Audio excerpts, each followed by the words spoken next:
So what do you mean by microprocessor? We will study in detail manner. So micro and processor, these are the two terms are included in the definition of microprocessor.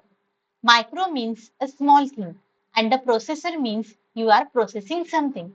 So your processor will process something that is given by the input by the user. A processor means a kind of device that processes whatever the data that will be provided by the user. It is a device that processes numbers, then it's specifically in the form of binary numbers like zeros and ones to process the data that is used for manipulation purpose.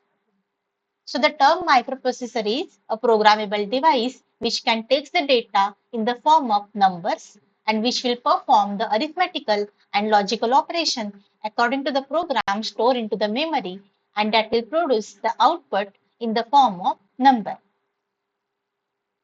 So in case of microprocessor, the input will be taken and that will be processed by your processor and the data will be stored into the memory in the form of input as well as output. And the output will be provided by your processor. That is the definition of your microprocessor.